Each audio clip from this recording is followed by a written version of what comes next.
Hello, my name is Ananya. I'm a feminist peace activist and researcher based here in New Delhi. I was working in Women's Regional Network as the country coordinator for India back in 2022 and 2023, when the organization slowly decided to sunset and close down their operations by the end of 2023. So when Women's Regional Network closed down, they decided to provide seed funding to a few initiatives that would apply. And the founder, Patricia Cooper, she thought that a youth feminist group should be one of them that received the seed grant. So I was invited to apply. That led me to reach out to Dennis and start conceptualizing what we know as White Dot Solidarity Network today. It's White Dot because the name is derived from blue dots, which are mandated safe spaces in a conflict zone. So one day when me and Ananya met, we really think of having an initiative where young people can actually have access to these spaces. So that led to the birth of the White Dot Solidarity Network, where it is a safe space for young people, and also it is a space where young people can get exposure. So that was the real meaning behind White Dot and how this whole process began. And through that, we started engaging young people. And it is with that idea that it transformed and we continue to do things. And besides this, that's one way where this nice project also is an outcome of that. So White Dot Solidarity Network was launched officially in March 2024 with the help of the seed grant that WRN provided. And we aimed to provide needs-based capacity building and resources to youth collectives and youth leaders from vulnerable backgrounds, with a focus on IDPs, refugees, young people from tribal, indigenous communities, as well as from religious minority and LGBTQIA+ groups. So the Northeast Youth Civic Engagement Initiative, it officially started when we got in touch with the Northeastern Tibetan Students Forum at St. Joseph's University. Dennis was able to form a contact there, and we first talked to the students from the then office bearers of the council, and we saw a lot of interest there to collaborate. And from then, the method was more or less snowballing into how the program would go. We held our very first workshop and event at St. Joseph's around, it was I think on 12th July 2025. And we surprisingly got a participation of about 91 people. We invited several of the collective members, representatives from there, as well as students from the college to come and be a part of the workshop.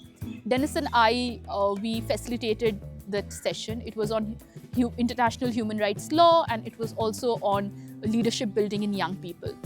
And it was a very, very engaging session that took place, and it set the ball rolling. This is much later. So these are aspects where you can fight legally, which we can complain. And for example, there are deposits that we gave, and then people don't want the landlords doesn't want to give it back. There are so many cases like that in Delhi where I used to work. So those are aspects that we want to work on it. For example. So Anushka, you were the first person we contacted from NetSef to when we actually got this grant and wanted to do this project. So how was that like? I was really excited. So it seemed like a very good social project which wanted to have a good impact on it. Honestly, I was like, oh, this is a good opportunity. I should make the most of it. Getting the audience, getting permissions and everything. As much as I thought of it as a hassle at first, I was like, oh my God, there's so much work to do. But when a project finishes, you feel so nice. You're like, oh, I was part of this and it went so well. But also it made me realize how, we as students, as young students, we should be able to help each other out. And y'all are helping us. You gave me this opportunity, and now we've probably talked to so many people about so many different topics, and it would have helped empower them as well. So yes, it definitely helped. Yeah, very productive, and thank you to White Dot Solidarity for conducting this workshop. I think all the people here will find it useful enough for them. The second workshop, which was organized with the Mars Student Association, HSA in Bangalore, it was led by one of the students who had worked with us, who was a member of NetSef and had organized the first workshop with us. So he took charge, he organized this entire thing, and we had a participation of about 40 people in total in that session.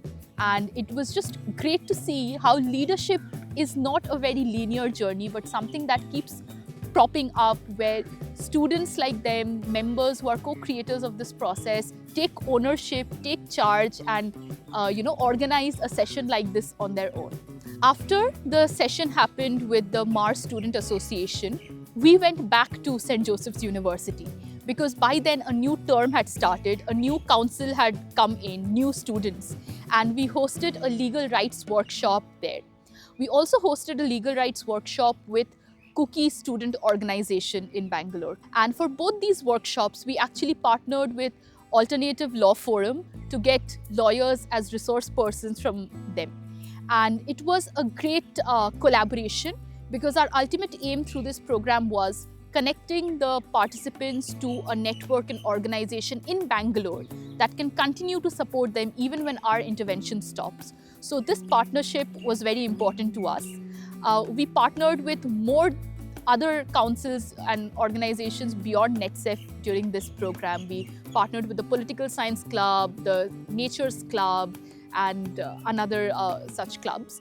After that, we held a workshop also at Vaipei Welfare Association. By then, we had also got in touch with a really great young lawyer from the Cookie community, who himself had been very keen and working towards building the capacity of his community, especially when it came to navigating legal challenges and discrimination issues in Bangalore. So he was also doing that sort of work, and coming in contact with us, forming that collaboration helped us both amplify his work, and it enabled him to continue engaging with different communities. And we held that workshop with Vaipei Welfare with a wonderful turnout and a wonderful discussion. The personal benefit that I derive from this project is that even though I've been in Bangalore here for more than 20 years, I've never really had the opportunity to give students at St. Joseph College or with Christ or with various people like the Vaipei's associations, where I have many friends or many relatives, but never got a chance, a platform to stand and speak about each other. So it gives me this opportunity to enlarge my networking as well. So these are something that I've never had, and through this project, I've also had this personal benefit. And also in the future, if I have this kind of opportunities, I would love to engage with the community as well. And because this is something that I want to do and I like doing, and hopefully if there are opportunities like in the future, I would really love to continue with it. It's very important to us because through this entire journey, although we were doing these workshops on legal rights itself, we were also trying to tailor each session to the participants' needs. So for example, the sessions we had at St. Joseph's University, we focused a lot on guidelines under the UGC and rights and rules that protect people in college campuses. While when we did it with the community-led organizations, we focused a lot on street safety, accessing police mechanisms, filing FIRs and those things. We went back to Bangalore in January and we hosted the last 3 series of workshops. After the Angel Chakma incident that happened in Uttarakhand, we felt it was necessary to get in touch with a community group from Tripura. Because Tripura, as a state, we find very little representation from there in Northeast groups and circles where we were engaging. So we got in touch with the Bangalore Chakma Society and the Bangalore Chakma Student Association, and they were extremely forthcoming. And so we could co-create 2 workshops with them, one on legal rights and another on digital security. During the legal rights workshop, the thing that I most remember and think of fondly is unexpectedly, we started a conversation on sexual harassment in the workplace. Because there were few women and more men, the men started asking questions on how they can navigate rules and laws and what behavior they should avoid. And this was important because we live in times where a lot of behavior, a lot of harassment is what we socialize and learn as, romance is what we learn as normal behavior, especially the men. So the fact that we were able to have a safe space where the men could ask these questions and where the women could share their responses and have a lawyer also share his advice, I think that was very important because the girls later came up to us to share how important they found the session to be. Hi, my name is Keshwara Devarma. I'm from Tripura. Many women from Northeast people, they face lots of discrimination or any sexual abuses in jobs and maybe in some schools or colleges, and they don't know where to go. So I think through this training you can get a knowledge where to go, how to file an FIR, and who you can get help from. Hi everyone, I'm Tuzim Chakma, and I'm glad to WSN as because of the workshop we are learning many things. I learned a lot about legal rights, and I'm very glad that I have learned so much with WSN and their classes.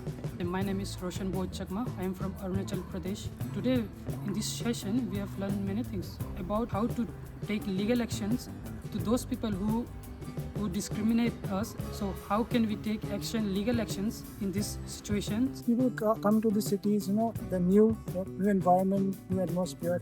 They want a small help here and there. May not be a big thing for us, but for them, issues a small awareness about filing an FIR, about addressing sexual harassment things are something important in the new land and here, right? So I got this opportunity to share with the students. I had a wonderful time. They were very, interested in the issues, and they're very engaging. And it feels nice when your work are appreciated and people engage with you. So today I really had a wonderful time, and I hope I get another opportunities like this to share my experiences, also have the community as well. Thank you so much. In the digital security session, we focused a lot on digital scams, rights, how do you ensure digital safety, secure your accounts, photographs. And we had only 2 girls participating in that session, the rest were boys. And the session was facilitated by me. Incidentally, Dennis and I had both been trained on digital security training by Asia Center in a parallel partnership that we were running. So our whole initiative became like a melting pot of multiple collaborations in this way. But these 2 girls came up to me after the session to share that it was really inspiring for them to attend a session on digital security, which is otherwise a subject that mostly a field in which men dominate, and to have a younger woman deliver this session. Because they felt when men deliver these sessions, they all often overcomplicate it or use a lot of technicalities. But as women, having the focus on gendered vulnerabilities was something they took away. And I think that those feedbacks are very important. We hosted the closing event for our initiative at St. Joseph's University, where it all began. And it was a 2-part event, which started with a digital security workshop, which was facilitated by Dennis and myself. We had 80 students participating in it. And it's always interesting that although the workshop module might remain the same, in different contexts, different participant groups, the focus area changes. In this one, we focused a lot on job-related scams. Also, we focused on how one can protect their parents, their family members who are not really aware of digital security from scams and hacking and things like that. So that was really interesting. And in the second half of our event, we hosted a panel discussion on racism, identity and belongingness in Bangalore and ways of engaging and doing advocacy for the same. So we had speakers who were journalists, legal experts, civil society representatives, and also who were representatives from the government side. We constantly say there is no law, and a legal expert will tell you there is law. Are we using it? No. If you have the patience and if you have the legal support, anytime you are called a racist thing in this country, you can take it to court. Tell me how many of you all will do that? We rely a lot on SCST Prevention of Atrocities Act, but it is not enough, so to say. So many people are not, and either they are 7th, 8th, or even they are not even studying. So they don't have any awareness about the constitutional rights. And you should believe in unity in diversity, right? That is the main thing, because everything won't be equal, right? But all of us to be synchronously work together, for a greater achievements, right?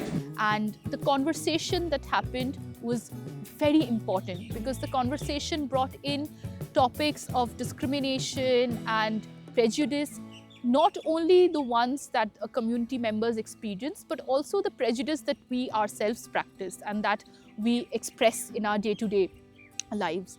And what I really saw, and it was really heartfelt and really making me really happy, is that this not only the students from the Northeastern communities and societies found it engaging, but we saw a lot of engagement and responses coming from locals from Bangalore who were attending, and students from other communities who also found value in that discussion. And I think it was a wonderful, wonderful session that happened, and we hope that we'll be able to use some of that in our future work and advocacy as well. But that closing event was really great. We were able to honor and give recognition to all the team members who made this initiative what it was. And I think it is at that point that we realized how far we had come, the collaborations that we had made, and to what extent our network had grown in that process. We were able to do 2 sensitization sessions. One in partnership with the Department of Sociology at Christ University, and another in collaboration with the Political Science Club during an inter-college fest at St. Joseph's University, where we got participants from more than 15 colleges in that session. And it was a very critical conversation on prejudice, discrimination, racism, and ways to build inclusive communities. Incidentally, our closing event was not organized at the very end of this initiative because of dates. We did have a workshop organized after this closing initiatives, which was organized, completely led and done by the students who worked as volunteers and organizing committee members during this closing event. So we often think it's the end, but it's not the end, because things still remain to be done. And they took up charge and they made it happen. And we realized that trust building can be a very long process, because students who often seem like they are not participating, they're not interacting that much, they might turn up and take charge and become leaders themselves. But it all depends on trust building. I love how the guests were interacting with everyone else, and you guys were as well. And it was a very hectic but enjoyable and learning experience for all of us. Overall, I'd say one word: chaotic, but worth it. Informative. Exposure. Do you think we'll be incorporating some similar events or some kind of unifying programs in the future through the associations or institutions you're a part of? Definitely. I think it should always be a part of our events, be it if it's in collaboration with White Dot or Restless or whoever.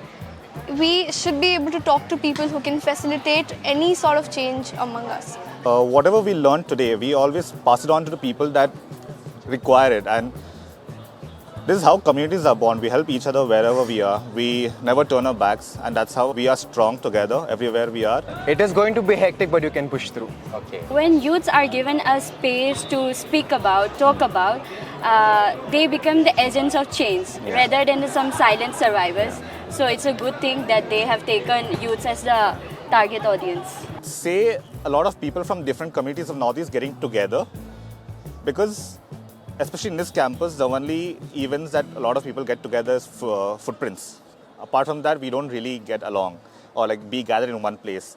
So these events or these seminars were really enjoyable memory for us. We got to know each other from different tribes, how the challenges they faced, the core memory they shared with us, and we built a bond, and it was really a great experience, I'd say. I think now, looking back at this entire journey of those 8-9 months to undertake and implement this initiative, I think I'm very grateful to Restless Development for their continued support, because we did face a lot of challenges in this work, and it's never a linear path.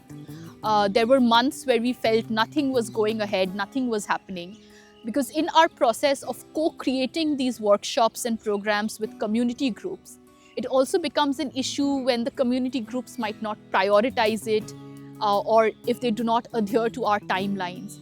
So there were weeks and months where we felt like it wasn't moving forward, and then months where a lot happened unexpectedly. And we were grateful because Restless Development, they gave us the space to make mistakes and to learn from it and change our approaches. but they were always there to support, to offer any other sort of help or understanding that we needed. And as youth groups, because Dennis and I both work in the social sector full-time beyond this, we are used to working with bigger teams and starting our youth organization where we have to do everything from reporting to financial management to working on the ground. It can often get overwhelming. But to have a donor who puts their trust in you and who's patient and ensures that, our work can get done properly, I think that's the biggest boon. And the second biggest learning I had was also that trust building takes a lot of time. It's beyond just having good intentions. It's that you have to invest your time in really learning about the other groups, to really integrating yourself. It goes beyond just professional relationships. I think we made a lot of friends through this process with people that we don't share the same age group with or background with, but we did become friends through this. And I think the final thing that I would want to really add is leadership emerges unexpectedly in the most unexpected of circumstances. We saw these people, these young people who co-created this entire initiative with us, emerge as leaders, come up and take charge in scenarios, handle things very bravely, very courageously. And it's been a wonderful learning journey for both Dennis and myself. I think we've grown, and to witness this change has been an absolute honor and privilege.